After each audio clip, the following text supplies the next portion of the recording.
ബംഗ്ലാദേശിൽ അടുത്തിടെയുണ്ടായ ഭരണമാറ്റം, മുൻ പ്രധാനമന്ത്രി ഷെയ്ഖ് ഹസീനയുടെ പുറത്താകലും, നോബൽ സമ്മാന ജേതാവായ ഡോക്ടർ മുഹമ്മദ് യൂനുസിന്റെ നേതൃത്വത്തിൽ ഇടക്കാല സർക്കാർ അധികാരത്തിലേറിയതും ദക്ഷിണേഷ്യൻ രാഷ്ട്രീയത്തിൽ വിശിഷ്യ ഇന്ത്യ ബംഗ്ലാദേശ് ബന്ധങ്ങളിൽ ദൂരവ്യാപകമായ പ്രത്യാഘാതങ്ങൾ സൃഷ്ടിച്ചിരിക്കുന്നു. യുവജന പ്രക്ഷോഭത്തിന്റെ വിജയമെന്ന നിലയിൽ ഈ മാറ്റത്തെ പലരും പ്രതീക്ഷയോടെ കണ്ടെങ്കിലും യൂനുസ് സർക്കാരിന്റെ ആദ്യകാല നടപടികൾ ബംഗ്ലാദേശിന്റെ മതേതര അടിത്തറയെയും ഇന്ത്യയുമായുള്ള നയതന്ത്ര ബന്ധത്തെയും ആശങ്കയിലാഴ്ത്തുന്നതായി അന്താരാഷ്ട്ര മാധ്യമങ്ങൾ റിപ്പോർട്ട് ചെയ്യുന്നുണ്ട്. ബംഗ്ലാദേശിനെ പാകിസ്ഥാന്റെ സ്വാധീന വലയത്തിലേക്കും മതമൗലികവാദ ഗ്രൂപ്പുകളുടെ നിയന്ത്രണത്തിലേക്കും നയിക്കുന്നുവെന്ന ശക്തമായ വാദവും ഉയരുന്നുണ്ട്. ഡോക്ടർ മുഹമ്മദ് യൂനുസിന്റെ ഇടക്കാല സർക്കാർ അധികാരമേറ്റ ശേഷം ഇന്ത്യ ബംഗ്ലാദേശ് ബന്ധത്തിൽ മുൻപുണ്ടായിരുന്ന സൗഹൃദം നിലനിർത്തുന്നതിൽ വിമുഖത കാണിക്കുന്നതായി റിപ്പോർട്ടുകൾ പറയുന്നുണ്ട്. ഇത് കേവലം നയതന്ത്രപരമായ അകലം പാലിക്കൽ എന്നതിലുപരി ഇന്ത്യയുടെ പരമാധികാരത്തെ ചോദ്യം ചെയ്യുന്ന പ്രകോപനപരമായ നടപടികളിലേക്ക് നീങ്ങുന്നതായി കാണാം. Pakistan joint chiefs of staff committee chairman general Sahir Shamshad മിർസയ്ക്ക് ഡോക്ടർ യൂനുസ് സമ്മാനിച്ച ആർട്ട് ഓഫ് ട്രയംസ് എന്ന പുസ്തകത്തിന്റെ കവറിലെ ഭൂപടമാണ് നിലവിലെ പ്രധാന വിവാദം. ഇന്ത്യയുടെ അസം, മറ്റ് വടക്ക് കിഴക്കൻ സംസ്ഥാനങ്ങൾ എന്നിവ ബംഗ്ലാദേശിന്റെ ഭാഗമായി ചിത്രീകരിക്കുന്ന ഈ ഭൂപടം ഇന്ത്യയുടെ പ്രാദേശിക പരമാധികാരത്തിന്മേലുള്ള ഗുരുതരമായ കടന്നുകയറ്റമാണ്.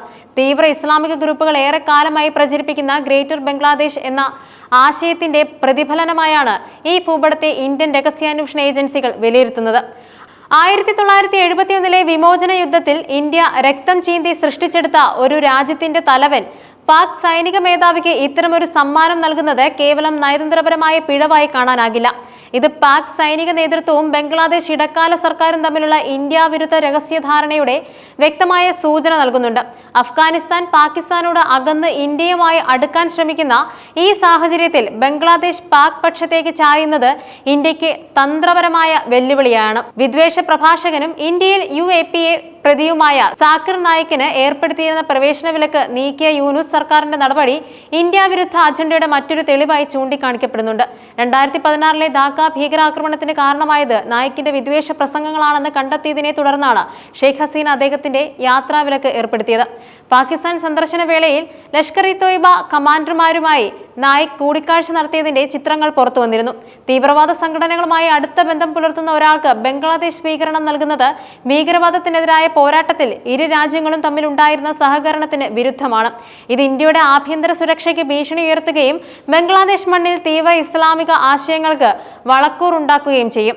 ഇടക്കാല സർക്കാരിന് പിന്നിൽ ജമാഅത്തെ ഇസ്ലാമി അടക്കമുള്ള മതമൗലികവാദികളുടെ ശക്തമായ സ്വാധീനം ഉണ്ടെന്ന റിപ്പോർട്ടുകൾ ബംഗ്ലാദേശിന്റെ ഭാവി മതേതര സ്വഭാവത്തെക്കുറിച്ച് ആശങ്കയുണ്ടാക്കുന്നുണ്ട്. ഷെയ്ഖ് ഹസീനയുടെ ഭരണകാലത്ത് മതമൗലികവാദ ഗ്രൂപ്പുകളോട് വിട്ടുവീഴ്ചയില്ലാത്ത സമീപനം സ്വീകരിക്കുകയും 1971 യുദ്ധക്കുറ്റവാളികളെ വിചാരണ ചെയ്യുകയും വധശിക്ഷ നടപ്പാക്കുകയും ചെയ്തിരുന്നു. 1971 ബംഗ്ലാദേശ് വിമോചന യുദ്ധകാലത്ത് പാക് സൈന്യത്തോടൊപ്പം ചേർന്ന് ജമാഅത്തെ ഇസ്ലാമി രൂപീകരിച്ച റസാക്കർ സേന ബംഗാളി വംശജർക്കെതിരെയും മുക്തി ബാഹിനി പ്രവർത്തകർക്കെതിരെയും നടത്തിയ ക്രൂരതകൾ ചരിത്രത്തിൽ രേഖപ്പെടുത്തിയിട്ടുള്ളതാണ്. ജമാഅത്തെ ഇസ്ലാമി നേതാവ് മൗലാന അബ്ദുൽ കലാം മുഹമ്മദ് യൂസുഫിന്റെ നേതൃത്വത്തിൽ രൂപീകരിച്ച ഈ സേനാംഗങ്ങൾ 30 ലക്ഷത്തോളം സാധാരണക്കാരുടെ കൂട്ടക്കൊലയ്ക്കും 10 ലക്ഷം മുതൽ 40 ലക്ഷം വരെ സ്ത്രീകളുടെ കൂട്ടബലാത്സംഗത്തിനും കാരണക്കാരായി. ഈ കൂട്ടക്കൊലയാളികൾക്ക് ഷെയ്ഖ് ഹസീനയുടെ ഭരണകാലത്താണ് ശിക്ഷ ലഭിച്ചത്. ഹസീനയെ പുറത്താക്കിയതിന് പിന്നിൽ ഈ തീവ്ര മതമൗലികവാദ ശക്തികൾ പ്രതികാര ബുദ്ധിയോടെ പ്രവർത്തിച്ചിട്ടുണ്ടെന്നും യൂനുസ് സർക്കാരിന്റെ ചായ്വ് ഈ ശക്തികൾക്ക് അനുകൂലമാണെന്നും മാധ്യമങ്ങൾ റിപ്പോർട്ട് ചെയ്യുന്നുണ്ട്. ഇടക്കാല സർക്കാർ ജമാഅത്തെ ഇസ്ലാമി ഉൾപ്പെടെയുള്ള മതമൗലികവാദികളുടെ ചർച്ചക്കാരാവുന്നതോടെ ബംഗ്ലാദേശ് സമ്പൂർണ്ണ ഇസ്ലാമികവൽക്കരണത്തിലേക്ക് നീങ്ങുകയാണെന്ന ആശങ്ക ശക്തമാണ്. ഷെയ്ഖ് ഹസീനയുടെ പതനത്തിന് ശേഷം രാജ്യത്തെ ന്യൂനപക്ഷങ്ങളായ ഹിന്ദുക്കൾക്കും ക്രിസ്ത്യാനികൾക്കും സിഖുകാർക്കുമെതിരെ രൂക്ഷമായ അതിക്രമങ്ങൾ വർദ്ധിച്ചു വരുന്നതായി റിപ്പോർട്ടുകളുണ്ട്. പ്രശസ്ത ബംഗ്ലാദേശ് എഴുത്തുകാരി തസ്ലീമ നസ്രീൻ ഈ വിഷയത്തിൽ നേരത്തെ തന്നെ ആശങ്ക രേഖപ്പെടുത്തിയിരുന്നു.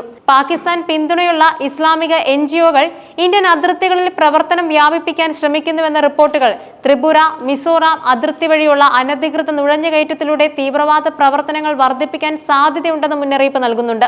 ബംഗ്ലാദേശ് പാകിസ്ഥാൻ പക്ഷത്തേക്ക് മാറുകയും ഇന്ത്യ വിരുദ്ധ നിലപാടുകൾ സ്വീകരിക്കുകയും ചെയ്യുന്ന സാഹചര്യം ഇന്ത്യയുടെ ദേശീയ സുരക്ഷയ്ക്ക് ഗുരുതരമായ വെല്ലുവിളികളാണ് ഉയർത്തുന്നത്. 4096 കിലോമീറ്റർ നീളമുള്ള ഇന്ത്യ ബംഗ്ലാദേശ് അതിർത്തി വഴിയുള്ള അനധികൃത നുഴഞ്ഞുകയറ്റം, കന്നുകാലി കള്ളക്കടത്ത്, ലഹരി ആയുധക്കടത്ത്, അതിർത്തി കടന്നുള്ള ഭീകരവാദം എന്നിവ വർദ്ധിക്കാൻ സാധ്യതയുണ്ട്. വടക്കുകിഴക്കൻ സംസ്ഥാനങ്ങളുടെ തന്ത്രപരമായ പ്രാധാന്യം വിവാദ ഭൂപടം സൂചിപ്പിക്കുന്നത് പോലെ ഇന്ത്യയുടെ വടക്ക് കിഴക്കൻ പ്രദേശങ്ങളെ ലക്ഷ്യമിട്ടുള്ള വിഘടനവാദ ശ്രമങ്ങൾക്ക് ബംഗ്ലാദേശ് മണ്ണ് ഉപയോഗിക്കപ്പെടാൻ സാധ്യതയുണ്ട്. ചൈനയുമായുള്ള സംഘർഷങ്ങൾ നിലനിൽക്കുന്ന സാഹചര്യത്തിൽ ബംഗ്ലാദേശിന്റെ പാക് ചൈനീസ് ചായ്വ് ഈ മേഖലയിൽ ഇന്ത്യക്ക് കൂടുതൽ സമ്മർദ്ദമുണ്ടാക്കാം. ഡോക്ടർ മുഹമ്മദ് യൂനുസിന്റെ നേതൃത്വത്തിലുള്ള ഇടക്കാല സർക്കാർ ബംഗ്ലാദേശിനെ ഏത് ദിശയിലേക്കാണ് നയിക്കുക എന്നത് അതീവ ഗൗരവമായ ഒരു ചോദ്യമായി അവശേഷിക്കുന്നുണ്ട്. ഷെയ്ഖ് ഹസീനയുടെ പതനം ആഭ്യന്തര രാഷ്ട്രീയത്തിൽ ഒരു വഴിത്തിരിവായെങ്കിലും ജമാഅത്തെ ഇസ്ലാമി പോലുള്ള തീവ്ര മതമൗലികവാദ ശക്തികളുടെ സ്വാധീനം വർദ്ധിക്കുന്നത് രാജ്യത്തിന്റെ മതേതരത്വത്തിനും ന്യൂനപക്ഷങ്ങളുടെ നിലനിൽപ്പിനും ഒപ്പം ഇന്ത്യയുടെ പ്രാദേശിക സുരക്ഷയ്ക്കും വലിയ ഭീഷണിയാണ് ഉയർത്തുന്നത്. യൂനുസ് സർക്കാരിന്റെ ഇന്ത്യ വിരുദ്ധ നയതന്ത്രപരമായ നീക്കങ്ങൾ 1971 ഇന്ത്യ നൽകിയ ചരിത്രപരമായ പിന്തുണയെയും പതിറ്റാണ്ടുകളായി ഇരു രാജ്യങ്ങളും തമ്മിൽ നിലനിൽക്കുന്ന സൗഹൃദത്തെയും അട്ടിമറിക്കുന്ന ഒന്നാണ്. ബംഗ്ലാദേശിന്റെ ഈ പുതിയ രാഷ്ട്രീയഗതി ദക്ഷിണേഷ്യൻ മേഖലയിലെ സമാധാനത്തിനും സ്ഥിരതയ്ക്കും വെല്ലുവിളിയാകാൻ സാധ്യതയുണ്ട്.